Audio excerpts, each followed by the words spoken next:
Hello, hello, hello, everyone. Happy Wednesday. I'm Claire Jones. If we haven't already met, I'm an author and small publisher committed to changing the world for the better through inclusive stories and practices. And we are jumping on today for my Authorvision Facebook Live series, where I interview the amazing and inspiring authors in my network to discuss the visions that have shaped our lives and careers. So if you're joining us, please like, comment, share below. Let us know that you're here. And today I'm talking to Glenda. Yay, I'm so glad to have you with me. Thank you. It's good to be here. Yes, and I'm sure we're going to have a wonderful conversation today because last time we had one and I was just like thinking about it for days. Oops. I say it's a good thing. I say it's a good thing. So let's jump right in. Tell me your backstory. How did you get to where you are today? Well, in 1950, I was born, and you don't need that Yes. far back, probably. Yes. But I grew up in Oklahoma, primarily Southeast Oklahoma. And we were pretty poor family as far as financial status. I wasn't aware of that until I was about 12 or 14 years old, somewhere in that category. Sure. When we moved up to the big city of Tecumseh, Oklahoma, which had about 2,000 people at the time. But for me, it was a big city. Yeah. And it was then that I realized that we were poor because other kids had things that we didn't have, including television and all of that sort of stuff. But we also never had store-bought clothes. In point of fact, I was about 16 years old when I got my first store-bought sweater. And I loved it, and I wore it for years and years and years until it finally just said, we're tired of hanging on. And it kind of unraveled. Yeah. And that was that. But through all of that backstory of having been raised in a poor environment financially, not in any other regard, there were a lot of beautiful blessings of being in a situation like that. My father was a minister, not necessarily a kind man, but a minister. And we learned so much about life and the universe and everything growing up in that situation. And then when we were in the big city of Tecumseh, where I graduated high school in 1968, can you believe that? That's a long time ago, probably before you were born. It was a pivotal time frame. Pivotal. I mean, the summer of '69 has gone down in history. Gone down in history. And at which point I married my husband, David, in May of 1969. And we're still together hanging on. Wow. You know, us cats and dogs, that's it. Yeah. So that pretty much explains my backstory of where I came from. I'm not sure what your next bit of that question was, because I talked. How did you get to where you are today? While David was in Vietnam, I worked at two different jobs because we had no money other than what privates got paid in 1969, which was a couple $100 a month. But I worked at a veterinary hospital clinic, and my main job, although I did some bathing of dogs and some clipping of toenails and that sort of thing, I mostly just shoveled the shit out of the dog runs. Yeah, I've been there. To do it. I've been there. Yeah. Yep, and 99 cents an hour was my pay. Wow. My other job, which paid incredibly more money at $1.05 an hour. Wow. 6 cents makes a big difference. Was at nursing home. And then later, close to the end of when David was in Vietnam, I worked at a mental hospital in Norman, Oklahoma, which was really a good experience to have. From there, when David came back, his mother arranged a scholarship for me to go to LPN school. I became a licensed practical nurse. Wow. We had a baby who is still just totally genius woman. I kind of think she was switched at birth. I can't believe that came from me, but anyway, she is marvelous. And then David was in medical school. Then I had another baby who, Raymond, who is a bass player and really a phenomenal musician. And so I got very lucky in the kid department. I got the best that there was in the kid department. Yeah. And then I finished my bachelor's degree in nursing and then became a nurse practitioner.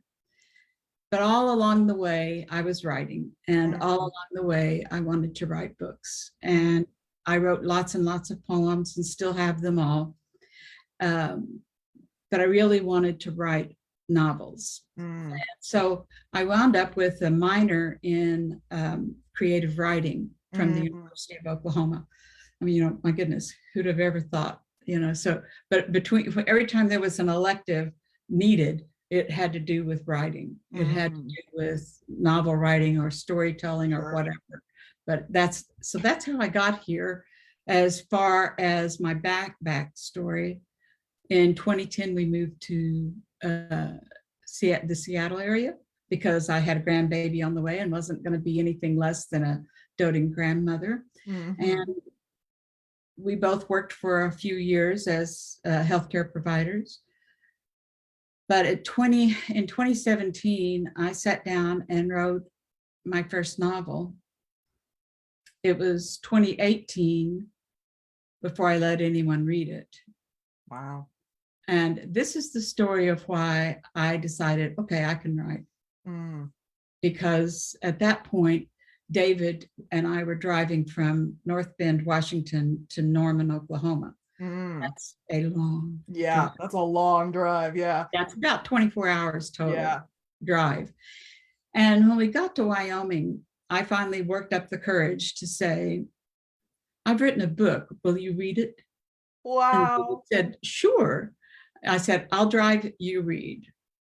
And so he started reading the book. And as he was reading, he said, hand me a tissue. And we always keep the Kleenex box up over on the left-hand corner because the swoop of the speedometer thing holds it nicely there. So it doesn't slide back and forth. And so I handed him a Kleenex. And then a few minutes later, he says, I need another Kleenex. So I handed him another. And then the third time he asked, I picked the box up and put it on the console between us. And he cried and read and cried and read all the way from Wyoming, almost Oklahoma. And that's when I realized, okay, he understands it, he got it, and it's good enough for me to continue. That's it. That's when the writing really started. Yeah, that's amazing. I mean, we hear so much about success late in life, you know, like we look at figures like Grandma Moses, you know, and like all of these other people who didn't really achieve what they wanted to achieve until they were in their, you know, that's right, anywhere from 50s to 80s to 90s to 100s, you know what I mean? Yes. And it's incredibly inspiring to hear that story of yours as well. I can add you to the ranks. Thank you. Well, I love writing. I start about 10 o'clock every day and finish between 3 and 4 every day when I just kind of run out of juice. And that's 7 days a week. One of my friends in the neighborhood said, you mean you don't even take Sunday off? And I said, no, I don't take any days off. I've got a whole lot more stories to write. In 5 days, I'll be 73. And so let me tell you, I'm going to keep writing every moment that I can. Yeah. And how many books do you have right now? What was the name? I've got, I think it's 22 or 23 that are published. I've got 2 that we're working on editing with right now, and about 3 or 4 more that are in the beginnings. Wow. Do you write books simultaneously or just one at a time? I write them one at a time, sort of. When I get an idea, I pull up, Scrivener is my writing app. When I pull up Scrivener, then I might put in a title for the story and then write just real quickly the idea of the story. and then shut it and Yeah. go on and keep working Yeah. on what I'm working. Yeah. So I've got 6 or 8 potentials already lined up Yeah. with the ideas. That's interesting. So you pick your titles before you start writing. I pick the idea, and the idea gives me the title. Okay. Yeah. Because I've talked to several authors, and some people pick the titles first and then write, and some people write and then pick the titles. So I was interested to see. Yeah, I sometimes change the title. Yeah. You know, for example, the one we just published this week was Minerva and the Upstairs Ghost. And originally I had the title as Minerva and Phoebe, the Upstairs Ghost. But then when we looked at the cover, it looked really pretty cramped. And so we took Phoebe out. So I had to rechange that. The book that that's a total different sort of book than what I've been writing, pardon me, where I wrote this book, and it was going home to Pennington Creek. And that just didn't feel right. And then Life on Pennington Creek, maybe. And finally, I just left it as Going Home. And then I changed it to Coming Home. And so Coming Home is where it is right now. So the title is fluid. The story is the meat. Yeah. What the title is quite frankly, usually something to get the reader to say, I wonder what that's about. Yeah, I'm in the camp where I write it first and then choose the title. Like I wait for the title to show itself as I'm writing the story. Yes. Because it's usually based on a line that I write or something that someone says within the story. And so like I know the general like formula of the title, like what it's the general cadence of what it, because I am writing a series, so they kind of have to be similar titles, right? Yes, exactly. But I wait for the title to like speak itself to me while I'm writing. Yes, and that's the way it's been for me with all of my series. I'm kind of playing with the idea of not writing a series, just writing a novel that stands alone. Yeah. But there's this urge to go, you want to tell, you fall in love with the characters. Yeah. And you fall in love with the settings. Yeah. And it's hard to not be with them all the time. And I dream sometimes about what's going on. And sometimes my characters will say, you really need to do blah, blah, blah, blah, blah. And I wake up the next morning, I go sit down and I write what the blah, blah, blah was. And then I come back to it in an hour or two. And is that just silliness in a dream, or is that something worthwhile? And, sometimes it is and sometimes it isn't. Yeah. I mean, the subconscious mind is powerful, right? It is. And it's all these characters become your friends. They become your family. And seriously, I know from looking from my life to my stories, I'm in every story. Oh yeah, absolutely. And everybody I know is in every story. And everything I care about is in every story. It's just that the different tale, the tale is a little different each time. Yeah. It's impossible to not self-insert as an author. Yeah, I think that is impossible. And in point of fact, there's no point in writing a novel if the novel isn't somehow connected to the author. Yeah, absolutely. So what was the vision that kept you going throughout this journey? Did you have a specific goal in mind? Well, I can remember being in the first grade and learning to read. And the first Dick and Jane book just blew my socks right off. I'd never seen a storybook for children. I mean, nothing.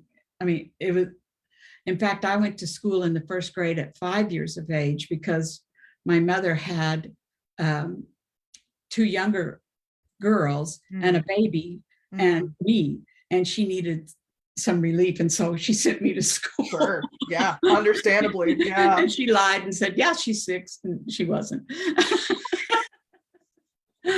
But I came home, I was so enamored of the book that I asked the teacher, can I take this home and read it to my sisters? Sure. So I brought it home and I read it to my sisters and then went back to school the next day. And the teacher said, "What did your sisters think?" And I said, "Well, they didn't like it as much as I did." But from Dick and Jane to here, it started with Dick and Jane. I fell in love with reading. And as soon as you fall in love with reading, the potential is there to fall in love with writing. Yeah. I mean, it's a direct pipeline, right? It is. It is. So I read 100+ books a year. Yeah. Plus I write on average 3 books a year, 3 or 4 books a year. Yeah. Yeah. I mean, that's the dream life, right? Just reading and writing all the time. That's all I do. And we're not rich, but we do get Social Security. It helps. And a little bit from our retirement. We take a little bit each month from the retirement funds, just so that we can not worry about doing what we want to do. And so I constantly am doing what I want to do. Yeah. Yeah. I mean, that's the goal of every artist, right? Right. Is just to be able to create as much as they want on their own schedule in their own way. Yes, exactly. And I do it. I mean, hell's bells. I'm a 72, almost 73-year-old woman. I'll do what I damn well please. Right? I mean, you deserve it, honestly. That's right. Yeah, this is the time. I've taken care of everybody. I've done my jobs to help the family and make sure everything went the way I wanted them to go as much as possible.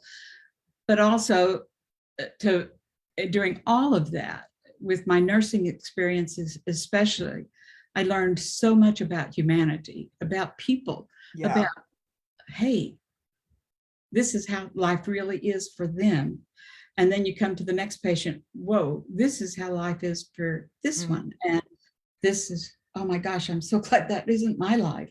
And oh my gosh, I wish I had that life, And so all of these things come through and into my life on a daily basis. Yeah, I think you have to be a people watcher in order to be an author. Yes. I think of, I can't remember the actors' names, but it's in the opening scene of Dogma.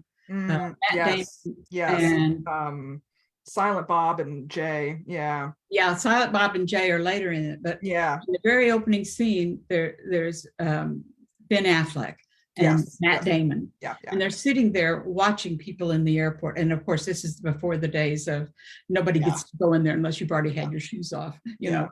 But this is everybody meandering back and forth and back and forth and back and forth. And they're sitting there watching people. And a nun comes along and is getting her little can filled with money. She's asking for money for their work. And Matt Damon just got kind of really offline and suggests that maybe she should go buy herself a nice dress with that money. And so that was when I was watching that, and in my creative writing, several of my creative writing experiences were with Jack Bickham, who wrote the Apple Dumpling Gang. And he said, if you don't watch people, if you don't listen to people, if you aren't around people, you can't write about people. Yeah, exactly. I mean, we've kind of already touched on this, but what lessons came up for you throughout this journey? What were the big ones? If I had the choice to do it all over again, I would have worked hard to not go into nursing. And I would have worked hard to start writing from the very beginning of my adult life. But then the everything is an obverse. The other side of the coin is I know people and how people interact because of my nursing life. Yes. So I'm delighted that I'm no longer nursing. I'm delighted that I had the opportunity. So that's one thing. But I think I would have started writing in earnest long before I did. Yeah. I mean, I feel the same way. I think every writer feels that. It's like, I just wish I could have started sooner, Yeah. Which is why I don't put up with any guff about you're working too hard, blah, blah, blah, or you shouldn't be this is so many books. That's enough. You don't need to do any more. No, I do need to do more. I've got more to study. In case you haven't noticed, I've got more to say. Yeah, right. Like writers are going to be writing whether we do something with it or not. Exactly. And I've been telling people of late, listen, I have made a promise to myself that I'm going to keep myself so bloody damn busy that there is no chance I have time to die. Yes. There you go. So until that time when I can't be busy, I'm going to stay busy, and it's going to be writing. Yeah, I love that. I mean, you got to do what fills your soul, right? Yes. And all of the things I've experienced in my life, they added to my soul. Yeah. And also, because of all those things that happened in my life, the good, the bad, the ugly, and the in-between, all of that becomes fodder for my expression of the human condition in the stories I write. Absolutely. I mean, you have to know the good, the bad, the ugly, the beautiful, the sad, the happy, like every flavor of human experience, so that you can then translate that into the written word. Yes, exactly. And so, and it has healed a lot, pardon me, it has healed a lot of the angst that I've lived with from childhood. And it has given me a way to be okay with it. Not to make it say, oh, well, that was all right. No, but to be okay with it, to live with it without pain and burden. Yeah. That is one of the biggest things that has happened for me with writing. Oh, I love that. I mean, what did you do to like support yourself throughout this journey? Like, what was the practical practices that you've used to stay sane over the years? Yes. Well, I always had journals, and I still have them. There are maybe a dozen of them. And I wrote poems. I wrote things about the daily life. When I started writing novels, I quit journaling. I mean, no need for it anymore. But when I go back and look at the journals, I remember, oh yeah, I want to write about that. So, but to keep myself sane and to keep myself going, one of my big things was to be a good mother. I wanted to be a really good mother, and I was a really good mother. I wasn't a perfect mother. No one is. But I was a good mother, and I still am a good mother, and I'm a good grandmother. But at this point in my life, I'm also being a good person to Glenda. Yes.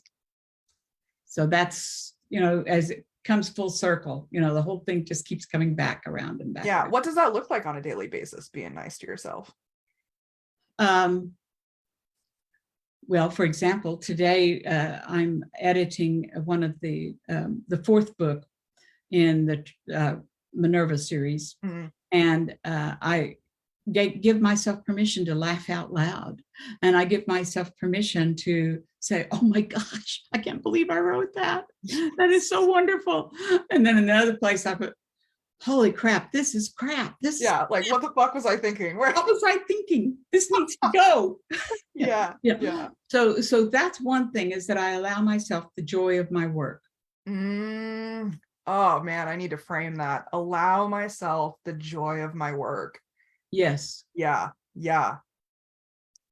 It's hard work writing, really hard work. But when we finish a chapter or an essay or a short story, whatever, a poem, when we finish it and we let it rest on its own for a while, days or weeks, it's been almost 6 months since this particular book we're editing now was finished in what I call the vomit draft mode, where you just pour it out. Yeah. And so coming back to it fills my soul as I read it. And it's because I'm able and willing, mostly willing, to be really who I am when I'm writing. Yeah. I've been thinking a lot about this because I run a lot about run into a lot of people who consider themselves to be workaholics. And I always ask them, like, do you have time for fun? Or is that just something that you don't allow yourself? You know, like Yeah. whether you find that joy in your work or outside of your work isn't necessarily the question. It's like, are you finding joy, period? And yes, I am, because I'm writing, Yeah. because now I'm doing for me. And yes, I'm kind and generous to my family always, but I don't do for them on a day-to-day, moment-to-moment basis like I used to do. Yeah. I don't do for my patients like I used to do. Yeah. I still care about those things, and they are still part of who and what I am. But this is my playtime. Mm, I'm spending these years playing, mm. and I'm spending these years writing these stories that I just can't get out of my head. Yeah, because they plague us too. Yeah. Like, they're not going to go anywhere. I was thinking about this the other day too. Is like, I've lived a dozen different lives inside my head. Sure.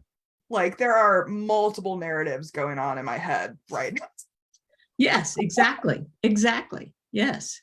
And those narratives are the times when I open up Scrivener and say, this is a possibility. I'm going to name it blah.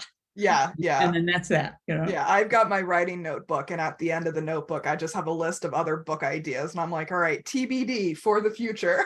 Yeah, for the future, for the future. And I guess that's part of my whole feeling of I'm going to be so busy that I don't have time to die. I think that that's part of it. I've always got an idea for what's next, Mm-hmm. And that's Yeah. an important thing for me. Yeah, I love that. Oh man, so many golden nuggets. Is there anything else you want to add before we start wrapping up?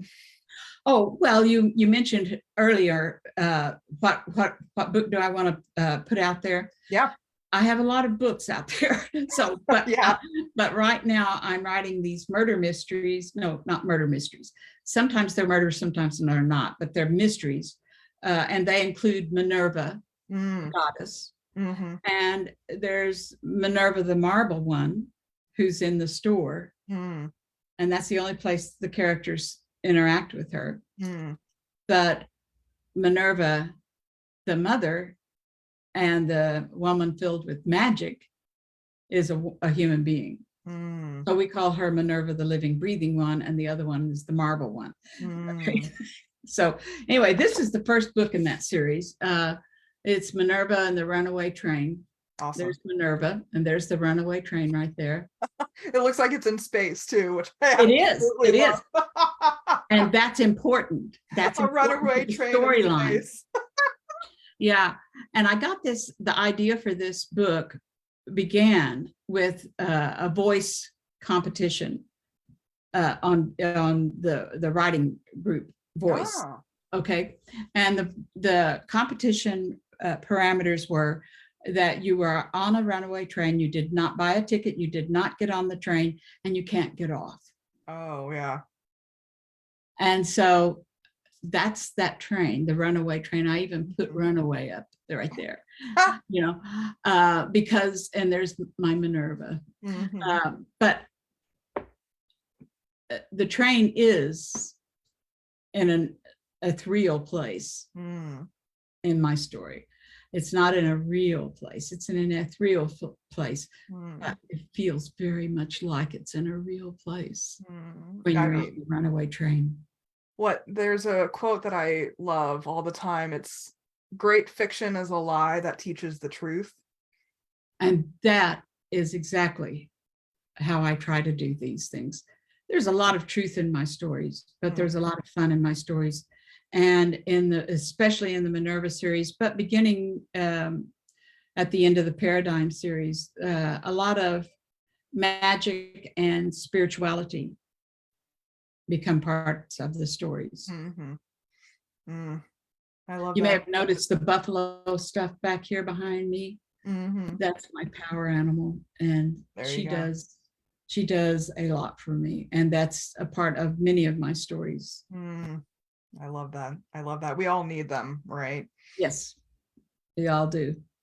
Oh man, well, this has been powerful. I'm so glad we had this conversation. And audience, we definitely encourage you to reach out and share your own insights and stories and feelings with us as well. We'd love to know how visions like these have impacted you in your own lives. And special thanks to Glenda. This has been a pleasure. Thanks so much for joining me.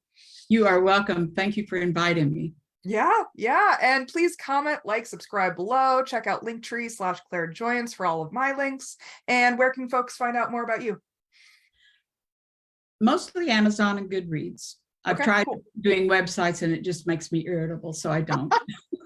I understand. And I'll make sure those links are available in the description for the audience. And until next time, please remember that you all have extraordinary stories inside of you, and I'm rooting for you as you use them to change the world for the better. Take care, guys.